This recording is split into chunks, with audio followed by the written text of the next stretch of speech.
Hi, my name is Shari Doherty, and I'm a 54-year-old lady in red, in Act 2 of my career and living my best life. My perspective on life and behaviors have been governed by who I was as a child, who I became, and who I am still striving to be. People my age are beautiful, bold, confident, and full of wisdom, and truly, the encore of the story of your life is still when the best songs are yet to be sung. My mission in this podcast is to shine the spotlight on people like me, have real conversations about reinvention stories, and inspire you to continue to follow your dreams regardless of your age. I'm doing it for Daisy. Who are you doing it for? Good day and welcome to today's episode of the Encore Podcast. Today, I am delighted to have with me a local celebrity, I like to call her, someone very well respected in our community who has a ton of wisdom to impart on all of us. And she is a specialist and a leader in equitable and inclusive training for workplaces and working with inclusive and equitable leaders. She is a speaker, trainer, and consultant, and I am proud to call her my friend. Today, I'd like to introduce you all to the Ophelia Rigault. Ophelia, welcome to the show. I'm so happy to be here, Shari. Thank you for inviting me. I can't wait to jump in. I am very excited to share your story with our listeners because I know you have a big reach and we're trying to get your words and your wisdom reaching even farther. So I hope that I can be a part of that because I have heard your story and the messages that you're teaching and sharing right now, and they're critically important. And I want to make sure that that does get spread and your wisdom and all the things that you have to teach get shared with as many people as possible. Awesome. So we will get to what you're doing today. However, as with all my guests, I'd like to go backwards and just understand a little bit more about who you are. If you will share with us, who you are, where you grew up, what your childhood was like, any highlights or lowlights or anything that you'd like to share. We would love to hear those. And then what your building years were like. So your 20s and your 30s. And again, any twists and turns that'll give us some context for this beautiful woman in front of us today. Well, let's see. I was born in Trinidad and Tobago. I was 2 islands, 1 country, and grew up there for the first 6 years of my life. And then one of the twists and turns was my birth father passed away when I was 4.5, almost 5 years old. And that was the pivot, looking retrospective now as an adult. I cannot imagine the courage that it took my mom to leave her family base it felt like I had thousands of cousins. But growing up in Trinidad was instrumental to the foundation of who I am today. And I'll share a little bit about that because I was the last of my grandmother's grandchildren. And if you're a grandmother out there or a grandparent, you spoil your grandkids. So I was spoiled with love because prior to my birth, there was like 6 or 7 boys. And then this girl came. So I had a lot of older cousins. And then my dad died. My mother decided that she is going to come to Canada. We came to Canada. So that was a big change for me. And going from being with a big family of all aunties and uncles, and now it's just my mom and myself. And that was a shift because I went from being in a country where I was the dominant majority of Black and brown people. Prime Minister was Black, just being in that community. And then I'm coming to Canada where now I was a minority. So that was a culture shock. And then it was the culture shock of the environment of going from being the Caribbean Right. to now I'm in Montreal. And if anybody knows, Montreal winter is different than anywhere else. Yeah, so that was my early years. And then we moved to Toronto, and I grew up in Toronto and became a Torontonian. And I thought I would spend all my time there. And then, like lots of women out there, a MAN came into my life and fell in love, got married, moved to Kingston, and then went through a divorce. And then my mom died. So that's sort of where I am right now. And that was a big change. And so, yeah. That's a lot of stuff in there. A lot of stuff. Absolutely. And where are you today? I guess if you don't mind sharing, how old are you? I am 55, well, will be 55. And I would say that a lot of women talk about in their 50s, that's where they change. For me, the big change happened when I was in my 40s. So Okay. when my mom died, I was just turned 40. That was my last birthday that she celebrated with me. And I was very close with my mom. She remarried when I was 12 and a half. And that man became my dad, my stepfather. And we grew up typical, working class family in Toronto. I went to school. I did my university at York University, my education. And, my mom worked hard. My stepdad worked hard to provide to his family. And then and my dad became a professional foster parent. So then I grew up the end of high school and all through university. My parents were professional foster parents. So I grew up as an only child. And then my mom had all these kids always in the house, right? All these little kids. And they adopted one who's now my sister. So Nice. so the big change for me happened was unexpectedly and not planned was my mother's death. And that was the big change in my life because I was very close with my mom. We all were. She was the matriarch of the family. And like anyone who have a human being that's so much part of your life, especially as a parent, a parent is that one person that has been there your whole life. Like they know everything, good and bad and indifference. And when my mom died, there was also this shock that, oh my God, I'm now the matriarch of the family. Because even though I had a large extended family, we were a small group of four: my sister, myself, my dad, and my mom. Right. And my mom was the linkage. When someone dies in your family, you don't realize the extent of the interconnectedness that they bring and hold together until they're not there and everything starts to weave. So layered on the death of my mother was I always like to say this: grief brings out the best and worst and the indifference in people. And unfortunately, my death just caused a lot of fractures within part of my extended family. And I had support, but I didn't feel like this core that I grew up with, even though they were extended, we just stopped talking. I don't want to get into the details Right. of that part. But that was really traumatic for me because I always felt like a bomb went off. Like, it was instantly not only the death of my mom, but the death of this connection that I thought was really strong, that wasn't strong, but was really connected with my mom. I was one of the only first cousins that kind of grew up outside of Trinidad, right? And I came when I was 6 years old. So all of a sudden it was like, oh, I'm not this person. It was questioning my connection, my social position in society and my family while grieving and honestly being very pissed off with certain people in my family. And that happens in families, right? We have stories that we can share. But looking back, it was my mom's generation. I had people like the aunties and my mom's first cousins that I grew up calling aunties. They just stuck with me because they had lived all of these things already. They know, right? And fast forward to today, I'm such in a great place because my 40s was fabulous but frantic. It was frenzy, it was frantic, it was a lot of drama and a lot of realization. I became a mom to my sister, helping with my dad. He was getting older. But in looking back, that was really when I discovered who my real strength, because having my mom was my prayer. Anything was wrong, mom, oh my God. And I really realized that when my mom died, I really became an independent woman, mentally, spiritually, all those things, because I was no longer a child. I was my dad's daughter, yes, always, but I became the head of the family. Right. Right. And so my 40s was a lot about, first, it was, I'm just going to step into my mom's shoes and just be her because that's what the family needs. And in doing that, I lost part of myself and I became angry because I felt that I had all this responsibility. And it was very healing. And for me, every person, every woman, when they're faced with stress, they find a way to cope. Mm-hmm. Right. And sometimes it's working too much. It is not working too much. It's sleeping. It could be food, alcohol. And my addiction was food. And I gained tremendous amount of weight.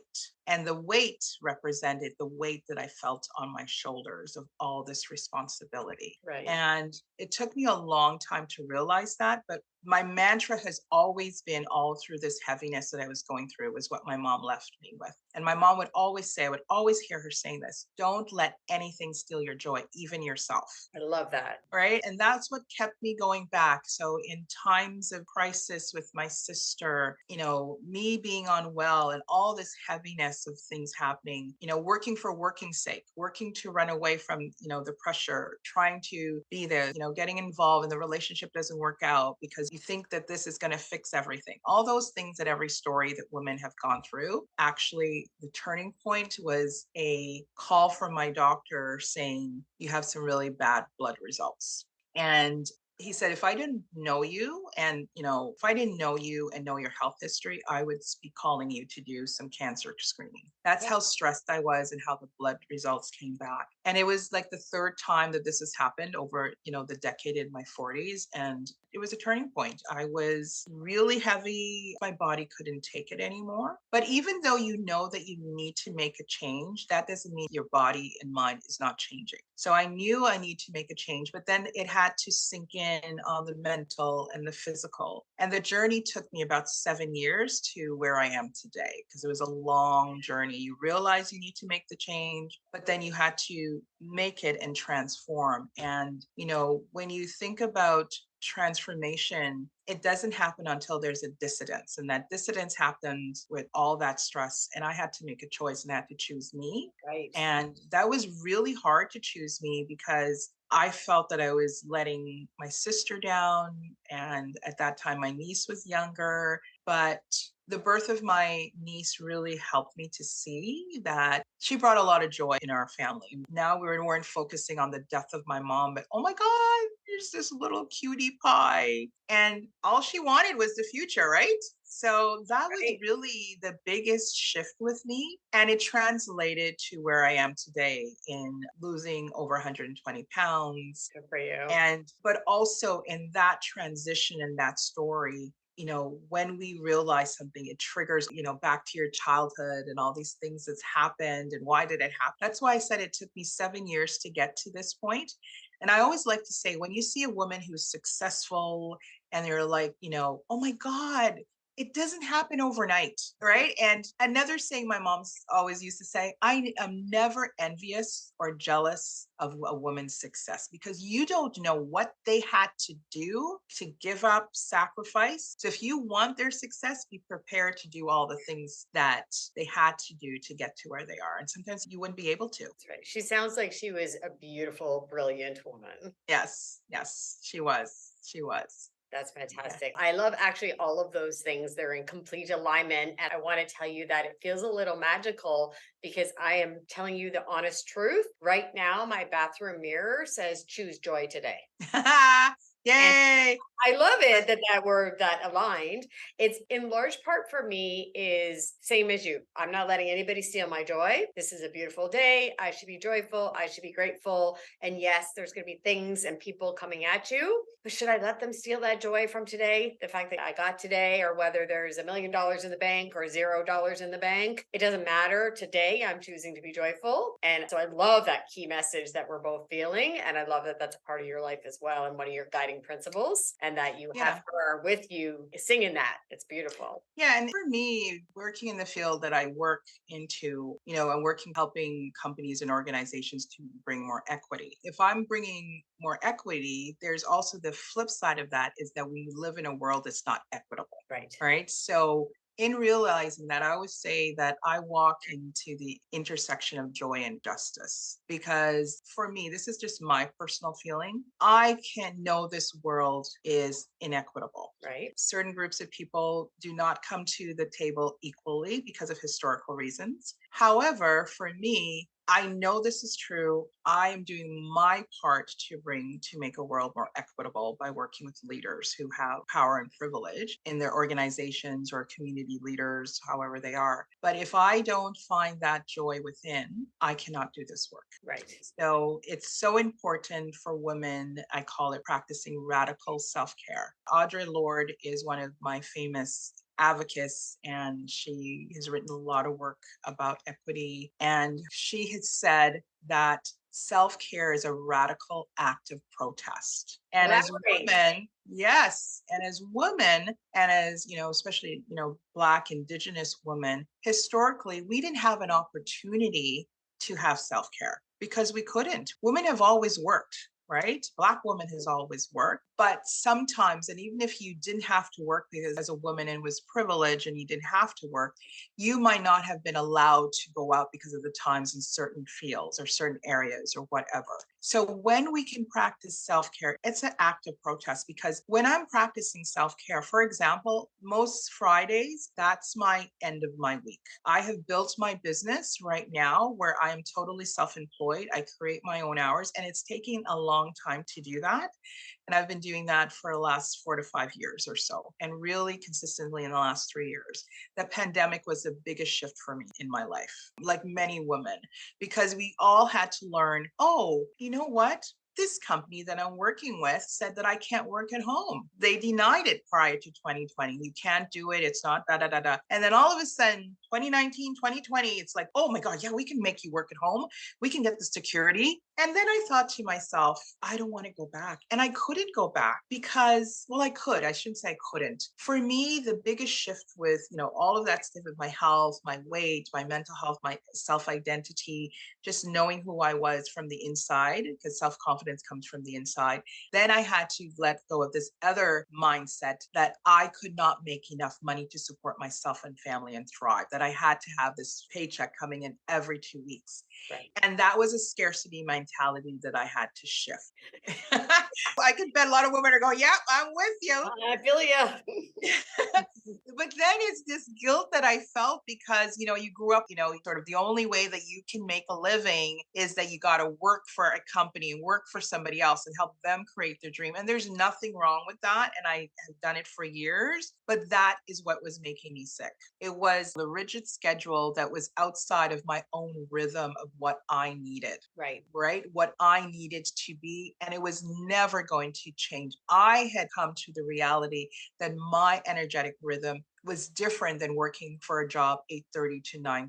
It just wasn't going to work. And it wasn't going to work if I was successfully going to now be, as my niece calls me, her pear aunt. Get it, Auntie? That's what she says. You're my pear aunt. She's brilliant.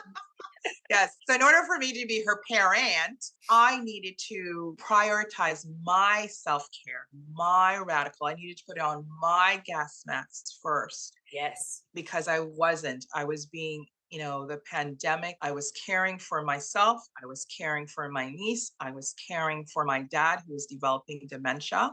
And it was really difficult. But the greatest wisdom that I got was from my dad, even though his mind was going, and my aunties who were in their 80s. So wisdom is always there. And it really helped me to realize that I needed to prioritize myself. And once I started doing that, it was awesome. It was awesome. Beautiful things. I also like that you said the analogy about the oxygen or the gas mask.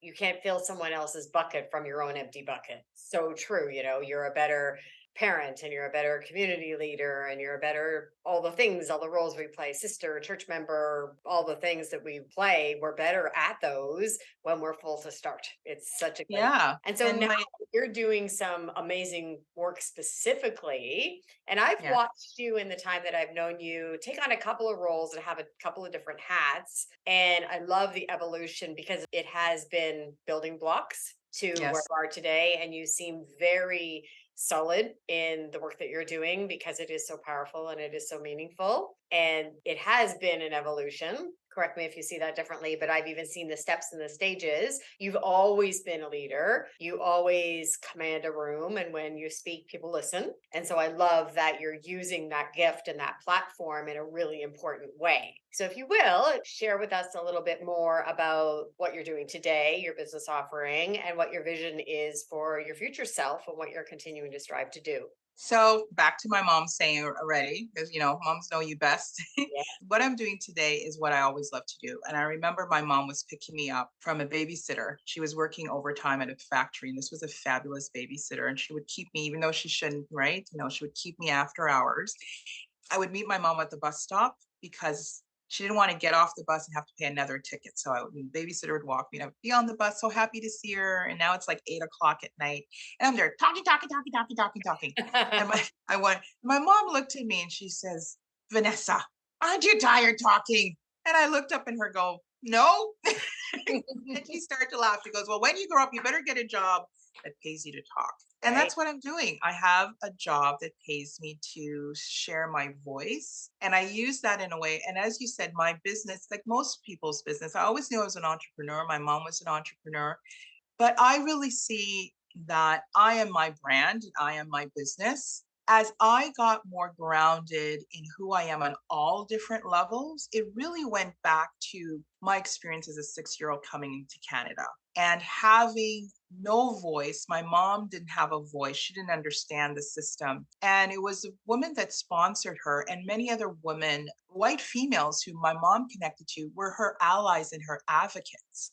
And they advocated for me, for that school, not to put me back into kindergarten, because at the time, if you came from another country, if maybe the idea was that because I wasn't educated in Canada and I came here to in Canada from Trinidad, that I should go back to kindergarten. Right. So that was and I remember this distinctively. This woman was saying, no, Vanessa can speak. She can read. She's reading better than my daughter.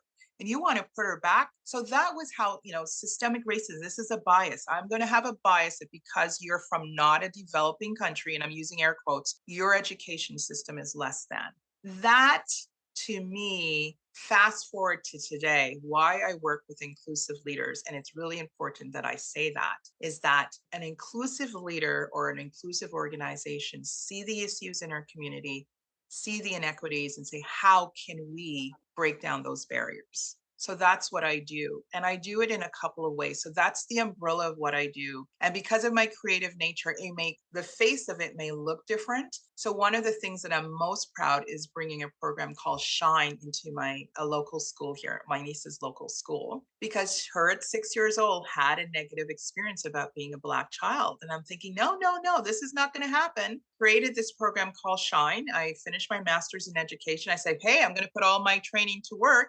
And I created a program for Black, Indigenous, and children of color. And it's really a club. We get together once a week, and it's a safe space for them to share their story and their feeling and to build confidence and resiliency. And Shine starts for self-esteem, hope, inclusiveness, neighborhoods, and empowerment. And Wow. right. So it's to build that community. And the whole goal of that program is to maybe get parents to come in and tell their stories. And the teachers are excited because teachers are sharing their experience when they were kids. And they say, I wish I had this program, and it's becoming noticeable. So that's my volunteer work. I have a TV show where I'm going to the 5th season on Your TV Kingston. And we do really intimate interviews with people around topics that I want to highlight that aren't really going to be highlighted. And then I have my business where I'm a trainer and an educator where I work with clients. Usually it's around a project that they have. And currently I'm working with BPW Canada around bringing gender equity, and another organization here in Kingston. I'm working with their leadership team about building resiliency. So that's what I love. And it gives me the freedom to then create something. And my creation my legacy that I want to leave is building up that Shine program. I would like that to become, I didn't know. So this was the thing. This is how what I would love to leave with women is that sometimes you set a goal for yourself, and I'm a woman of faith. God has a bigger goal for you. Right. Yes. And a lot of times we want to put ourselves, and we're scared to dream big and have gorgeous big dreams and be open that, okay, a perfect example, I want a new car. Be open that maybe the new car, you might say, well, I want a Mercedes, fine. And you want a specific color. But what about if God wanted you to have a different car and a different color? Right.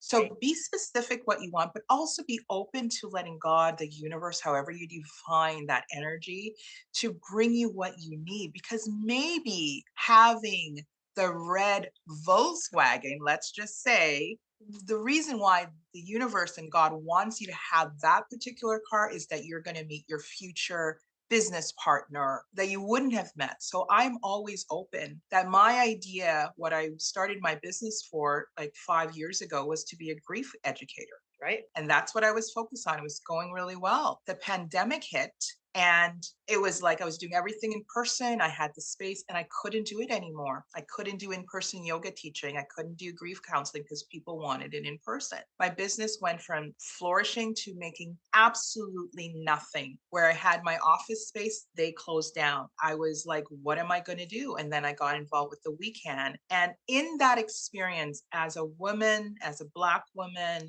dealing with all of these things, I thought, we are all dealing with the same story, but my situation, how can I bring equity for myself? And that's what the change. And I started to talk about that with grief and equity. And then I decided I'm going to go back to school and I want a scholarship, so that helped me. That was, and then I started to talk more and more about equity. And here I am today, creating a Shine program, creating a legacy that I would never have thought of if I didn't have my niece, if the pandemic didn't happen. So be open for your dreams to expand in a way that God knows that He wants it to be expanded for, or she wants it to be expanded for. Because now looking back, I always say, well, Jesus, it's like you know me well. It's like you had a plan for me from the beginning. You connected that story that I survived with attitude from that teacher at 6 years old to now my niece at 6 years old. And as all the drama and trauma that I've gone through, I wouldn't change anything. That is so beautiful. Not change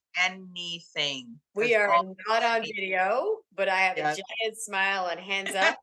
Preach it, sister, because you're so right.